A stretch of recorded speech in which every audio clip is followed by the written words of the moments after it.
specifically to the Kurdish-majority city of Diyarbakir, which has just received a very symbolic visit. Massoud Barzani, the president of Iraqi Kurdistan, was invited by the Turkish Prime Minister Erdogan to help facilitate a new era in relations with Turkey's Kurds. But not everyone in the Turkish Kurdish community has welcomed the move. Our correspondents explain why. A typical Saturday at a cultural centre in Diyarbakir. In this city in southeastern Turkey, the local children's choir is rehearsing for the festivities surrounding Nevruz, the Kurdish New Year. Here, songs and traditional musical instruments are the tools used in the struggle to preserve Kurdish culture. Mothers and fathers send their children here to learn about Kurdish culture. They learn Turkish at school anyway, so at least let them speak Kurdish here.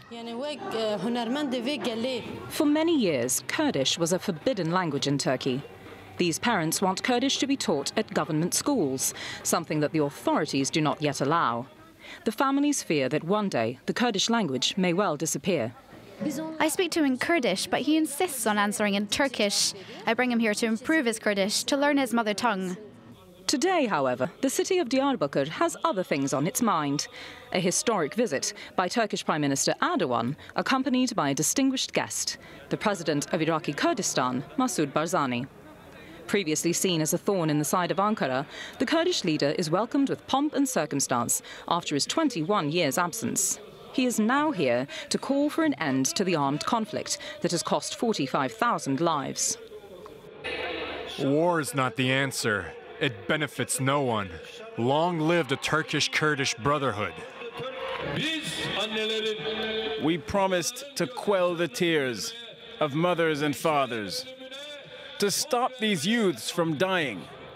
We brought an end to the politics of assimilation. This political initiative has been symbolized by a concert by Shiwan Parvar, a living Kurdish legend who has returned to the country after 37 years in exile. Yet in a city of almost 1 million inhabitants, only 30,000 people are attending the concert, despite the huge publicity surrounding the event. This is because most people believe that the PKK, the Kurdistan Workers Party, is a critical part of the peace negotiations. But Ankara, who considers this armed group to be terrorists, refuses to give way. The proof is in the pudding. They can talk as much as they like, but what we need is to see some results. Like Omar, many accuse the government of grandstanding in the 4 months leading up to local elections. In front of the party headquarters of the Peace and Democracy Party, a demonstration is being held in support of Abdullah Öcalan, the leader of the PKK, who is serving life in prison. This new understanding between the Turkish government and Iraqi Kurdistan is commonly seen here as an attempt to curb the influence of the PKK at a time when it enjoys massive popularity in Kurdish-majority regions of Syria. The Kurds in Syria would die for Öcalan. The best thing a political leader could do is face this fact. They must support the steps taken towards self-administration by the Kurds in Syria in light of this fact. Although Ankara is worried by the prospect of sharing a border with an autonomous Kurdish region controlled by the PKK, it is clear that such a development would have a major impact on the future of the Kurdish minority in Turkey. Right, it's time now for a wrap-up of all the latest sports action, and it kicks off with, yep, you guessed it, France's stunning win against Ukraine. It was a memorable night at the Stade de France as Didier Deschamps' side blew away Ukraine to book their place at the World Cup finals in Brazil. Trailing 2-0 from the first leg, Mamadou Sakho pulled them back into contention in the 22nd minute. 12 minutes later, Karim Benzema was quickest to react. That was all square at 2-2 on aggregate. Nerves jangling in the Ukraine defence, perhaps. They certainly didn't pick up Sakho in the 72nd minute. 3-0 to France. Les Bleus can finally pack their bags for Brazil. It's magnificent. It's extraordinary. I think what we've done tonight is awesome. All the team, everyone, including the supporters, felt that we wanted to do something great tonight. We did it, and it's something really good. I think we've shown a different face tonight. We fought throughout. We were very aggressive in every action. In Kiev, they were better than us, but tonight we just turned things around and it's magnificent.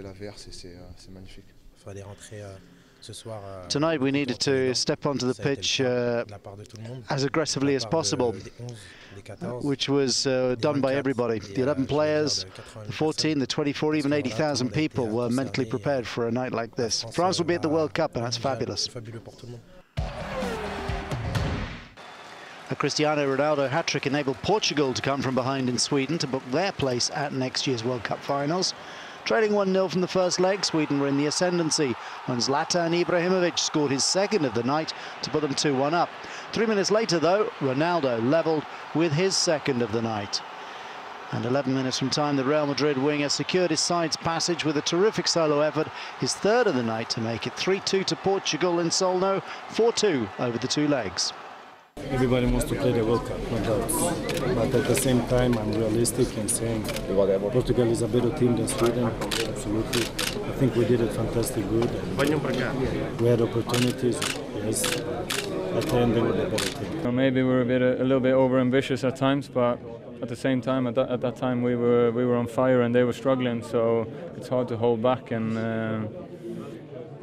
you know, over the two games, they won the games. They qualified, so congratulations to Portugal.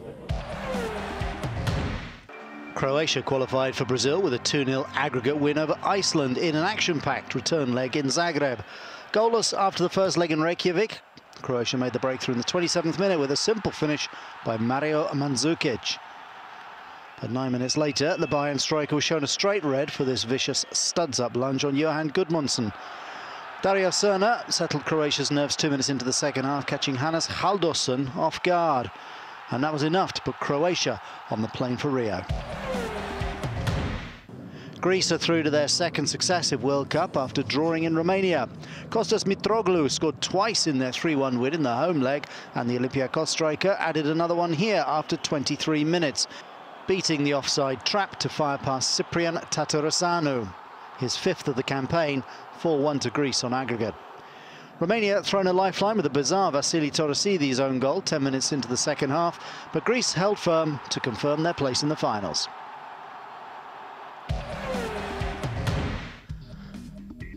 Algeria are through to the World Cup after beating Burkina Faso 1-0 at home through Majid Bouguera's goal. They go through on away goals after losing the first leg 3-2. Ghana also qualify after beating Egypt 7-3 on aggregate. Egypt restoring pride with a 2-1 victory in Hurghada. A lawsuit accusing Lance Armstrong and his business partners of defrauding the US Postal Service of endorsement money through Armstrong's use of performance-enhancing drugs looks likely to go ahead. A US district judge said at a Washington court hearing that he would rule in writing within 30 days on request by Armstrong and the other defendants to dismiss the suit. The suit was brought by his former teammate Floyd Landis, later joined by the US Justice Department, seeking to recover up to $40 million. Battle to uncover doping cheats continues as stored samples from the 2006 Turin Winter Olympics are being retested by the International Olympic Committee. The IOC's 8-year statute of limitations runs out next year, and they want to use new methods of tracing known banned substances or substances that weren't known at the time to root out the dopers.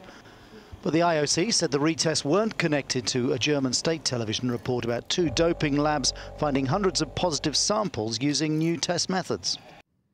Okay, that's where we leave it for now, but don't go anywhere. My colleague Stuart Norval will be back after the break with more world news, including all the latest reaction on French football team Le Bleu's win against Ukraine last night. Do stay tuned.